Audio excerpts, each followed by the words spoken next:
아침 묵상 14. 하나님의 다루심을 받는 인생.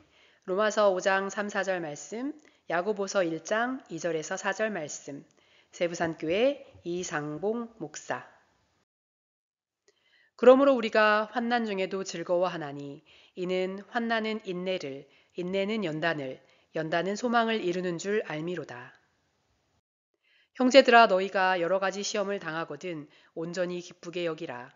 이는 너희 믿음의 시련이 인내를 만들어내는 줄 너희가 알미라. 인내를 온전히 이루라. 이는 너희로 온전하고 구비하여 조금도 부족함이 없게 하려 함이라.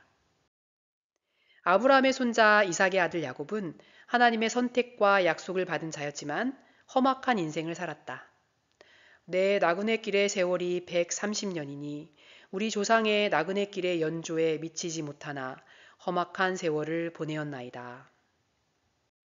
귀한 하나님의 아들이 왜 험악한 세월을 보냈는가? 그 속에 하나님을 담고 하나님의 생명이 그 안에 충만케 하기 위해 하나님이 그를 낮추고 비우셨기 때문이다. 하나님을 알고 사랑하고 의지하게 만들기 위해 가진 것이 오직 하나님밖에 없는 순수하고 진실한 사람을 만들기 위해 하나님은 그를 낮추시고 비우셨다. 이 때문에 야곱의 인생은 나면서부터 꼬였다. 하나님은 그에게 장자권을 약속하고 장자의 마음과 능력까지 주셨지만 그를 장자가 아니라 차자로 태어나게 하셨다.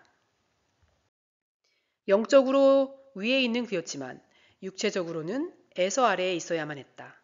그는 에서의 동생이었고 에서보다 약했다.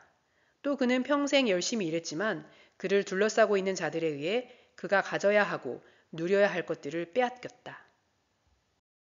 야곱은 77세까지 기다렸지만 늙고 판단이 흐려진 아버지가 장자권을 결국 그의 형 에서에게 넘기려고 하자 어머니와 함께 아버지와 형을 속이고 장자권을 가지고 갔다. 그러나 그 일로 에서의 미움을 받아 집을 떠나야만 했다.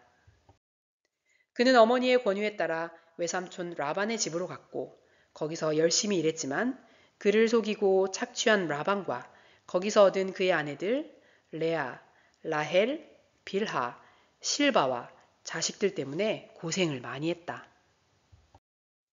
라반은 야곱보다 더 교활하고 탐욕적인 인물로서 야곱의 인생을 험악하게 만든 주역 가운데 하나였다.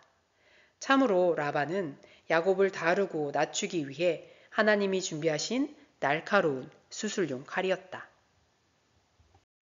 그러나 야곱은 오랫동안 자신이 그런 하나님의 손길, 곧 자기를 변화시키기 위한 하나님의 다루심 아래 있다는 사실을 깨닫지 못했다. 그가 본 것은 오직 그의 아버지의 어리석음과 무심함, 어머니의 영리함과 편애, 에서의 거친 성격과 무자격, 외삼촌의 교활함과 악함, 라헬을 비롯한 부인들의 지긋지긋한 애정다툼과 자식들의 일탈과 속썩임 뿐이었다. 그러나 하나님은 야곱이 그것을 알아차릴 때까지 고삐를 놓지 않고 계속 그를 조이셨다.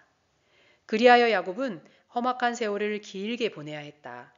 그러나 그 날들은 하루도 헛된 날들이 아니었다. 그가 만난 모든 사람과 모든 일은 다 그를 다루시는 하나님의 손길이었다. 그러므로 그는 조금씩 자기를 포기하고 하나님을 받아들였고 하나님의 사람으로 변해갔다. 만년에 그는 자녀들의 요청에 따라 아끼던 베냐민을 내주는 자가 되었고 바로에게 하나님의 이름으로 당당히 축복을 하는 자가 되었으며 하나님의 뜻에 따라 자녀들을 축복하고 그들의 미래를 예언하는 자가 되었다. 오늘 우리 곁에 있는 사람들과 우리에게 벌어지고 있는 일들은 하나님의 그의 목적과 우리의 유익을 위해 허락하신 것들이다. 곁에서 우리를 반대하거나 힘들게 하는 사람들도 마찬가지다. 남편과 아내, 부모와 자녀, 교회 형제들, 직장 동료와 이웃들은 모두 우리를 이롭게 하고 온전케 하기 위해 하나님이 허락하신 환경이다. 그러므로 그들을 두려워하거나 미워하거나 밀어내려고 하지 말아야 한다. 험악한 인생과 징계를 좋아하는 사람은 없다. 하지만 우리에게는 때로 그것이 필요하다. 고난당하기 전에는 내가 그릇 행하였더니 이제는 주의 말씀을 지키나이다. 고난당하는 것이 내게 유익이라 이로 말미암아 내가 주의 율례들을 배우게 되었나이다. 공부나 운동이 싫지만 필요한 것처럼 육신에게는 인내와 연단이 필요하다. 야곱의 험악한 인생은 그를 단련하고 온전케 하는 하나님의 손길을 체험하는 복된 인생이었다. 오늘 우리도 같은 길을 가고 있다. 그러므로 어떤 상황에서도 두려워하거나 염려할 필요가 없다. 인생의 각 과정이 어렵고 힘들수록 우리는 더 온전하게 되고 우리의 미래는 더 영광스럽고 풍요롭게 될 것이다.